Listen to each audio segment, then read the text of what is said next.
Good morning, agents, and welcome to another daily episode of Target Loot today for Friday, November 27th. In this series, we cover the Target Loot map, Dark Zone exclusives, highlights for the weekly vendor resets, build and farming suggestions, and much more. I'm Agent Shadow, and if you enjoy this video, consider pressing the subscribe and like buttons below, and remember to comment below if you have any questions at all. Otherwise, let's go ahead and get this video started.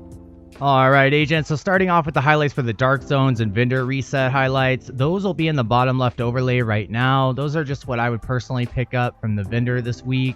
Otherwise, really, for DZ West, we got chest pieces as targeted loot today. So what I would farm for is two DZ exclusives. The first one is a Fenris piece. It's Ferocious Calm with Perfect Overwatch. And the other one's a Grupo Sombro chest piece, the Door Kicker's Knock with Perfect Spark. Now over here in DZ South today, we got Bellstone Armory. So anyone that's looking for the Liquid Engineer with Perfect Bloodsucker, today's the day to grab it. That's a backpack with Perfect Bloodsucker on it. It's a really good backpack and I highly recommend farming for it. Otherwise in DZ East, we got pistols as targeted loot. Another great DZ exclusive to farm for today is going to be the Orbit pistol, which comes with Perfect Finisher. And that's one of the best ways to raise your crit hit damage to as high as possible. So definitely pick that up, go farm for it if you need to grab it. Otherwise, everything in the DZ vendors will be in the bottom left overlay. I personally recommend picking up the Baker's Dozen, which is going to be over here in the DZ West. Just re-roll that third attribute slot for the 10% damage to targets out of cover. And, that's pretty much worth grabbing this week. Alright, agents, so starting off with the north side highlights, we got True Patriot at Camp White Oak. Now, True Patriot is an amazing build for DPS and sustainability. I'll put my build in the top right card now that shows 4 pieces of True Patriot, the Memento backpack, and a Sokolov chest piece with Intimidate. I really love that build. It's probably my second favorite build in CU11. It's highly worth farming for. Otherwise, I would run this build with LMGs with a Petrov, piece of gloves maybe, or chest piece. We got Sokolov Concern at Coney Island Ballpark today. Remember, the best chest talents you could put on this Sokolov chest would be Intimidate or Obliterate. Otherwise, for a backpack talent, you're really going to want something like Adrenaline Rush and Vigilance. Those two are really good as well. Seska for that 10% extra crit hit chance at the amusement park at Coney Island. And then we got knee pads at Manning National Zoo. There's 2 exotic knee pads you could farm for today here. That's going to be the Sawyer's knee pads and the Ninja Bike Messenger knee pads. Both of those are definitely worth farming for sure. And then, of course, you can also get the named Overlord Ornament knee pads, the Fox's Prayer knee pads. They come with 8% damage to targets out of cover. That's multiplicative damage, the best type of damage you can get in this game. Now, if there's Overlord anywhere else today in DC or, NYC, I would suggest farming Overlord. But if not, farm knee pads today.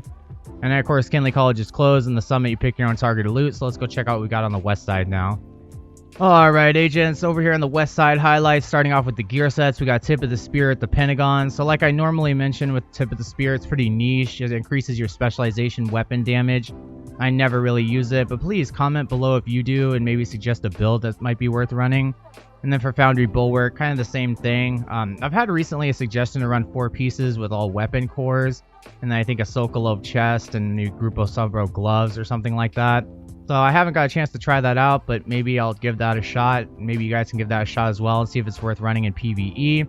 Otherwise, remember that just like Future Initiative over here in the Federal Triangle today, both chest and backpacks are raid exclusives to the Iron Horse raid.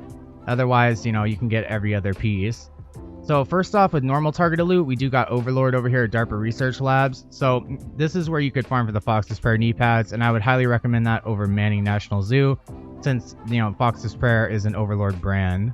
We got assault rifles over at Lincoln Memorial, so you can get the named Chameleon exotic. That's definitely worth farming for, and like the True Patriot build I mentioned before, just swap that Sokolov chest out for a Fenris piece with Intimidate, and it's worth running. You can also get some good named assault rifles like the Mechanical Animal of Future Perfection, the Burnout named FAMAS, and the Maniac named Military AKM. Otherwise, the best weapon archetypes for assault rifles in this game would be the FAMAS, the Military AKM, the Police M4, and the Carbine 7. We also got shotguns over here at Tidal Base and Stronghold today. You can get the Sweet Dreams exotic shotgun where you can use the Sandman talent to one-hit reds and purples. Otherwise, I would farm for the Mop with 10% armor on kill, the Custom M870, or the Marine Super 90, and usually you want to roll close and personal on those. Otherwise, we got submachine guns at Foggy Bottom. So 3 exotic SMGs you can farm for: the Lady Death, the Chatterbox, and the Backfire SMG. Now, of course, the Chatterbox, you have to complete the quest first, and if you haven't, I'll put the guide for that video in the top right card now. Otherwise, the Backfire you have to get from the Season 3 reward track as well, and the Lady Death you could just straight up farm for. Now remember that the Dark Winter and the Apartment are Dark Zone exclusives, so you can only farm for those when they're targeted loot in the Dark Zone. Otherwise, for the named SMGs that drop outside of the Dark Zone, you can get the Safety Distance with Perfect Outsider, the Grudge, which is highly worth it as well, and then the Swap Chain, which I really never use. And then one of the last ones we got at Federal Emergency Bunker is going to be gloves today. You could farm this for the BTSU gloves. That's what I would highly recommend farming for gloves targeted loot.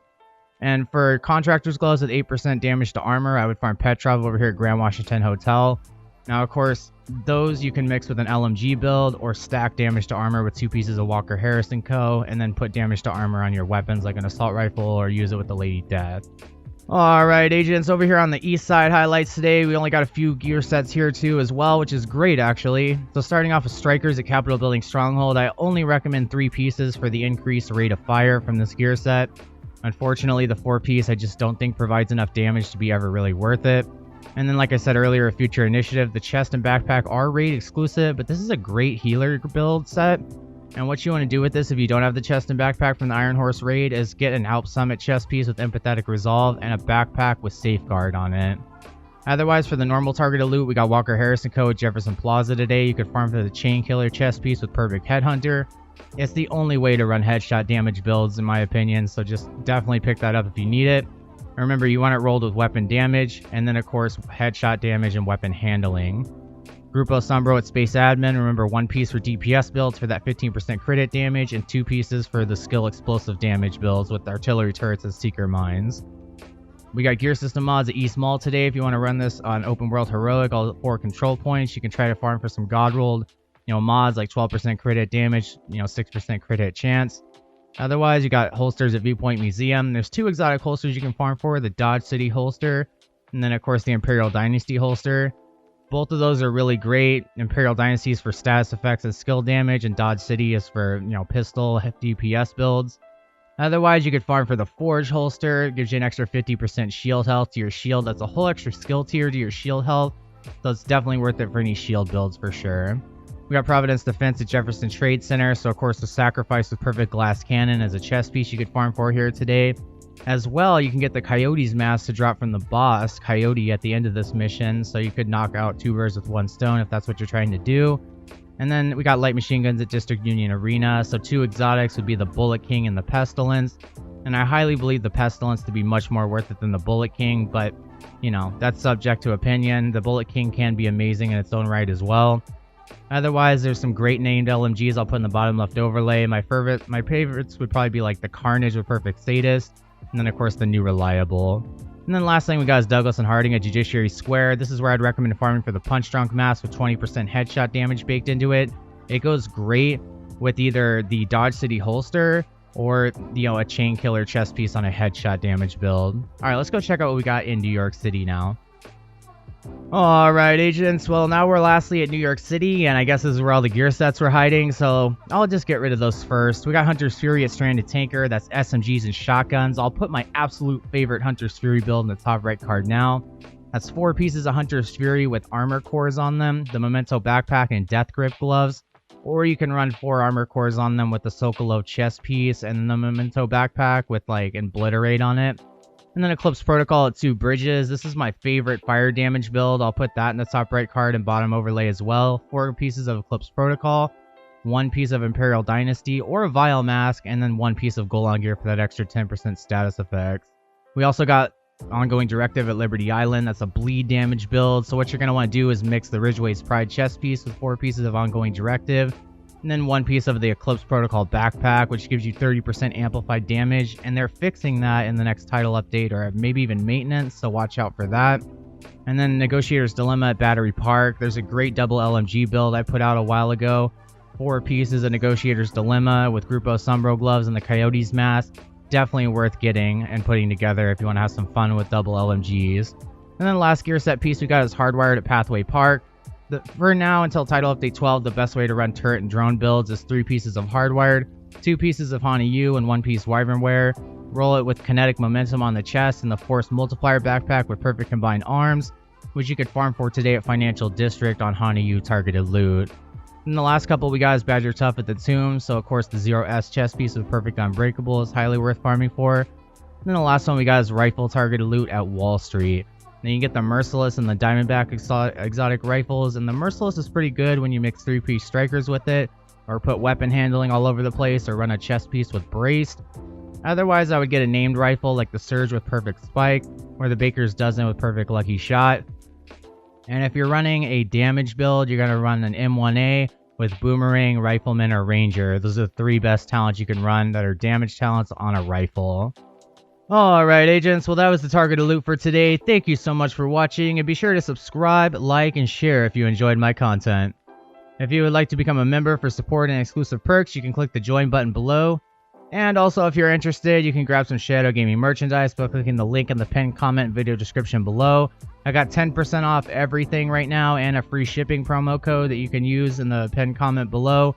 You know, that's going on until I believe the 4th of December. So definitely check that out if you want to get some discounts on the merch store. Otherwise, honestly, if you're still watching this video right now to the end, thank you so much. That's really the best way to support me, and if you use an ad blocker, consider whitelisting me. Take care, agents, and be sure to stay tuned for more daily Division 2 content. This is Agent Shadow signing off. I will see you in the next video. Take care, agents.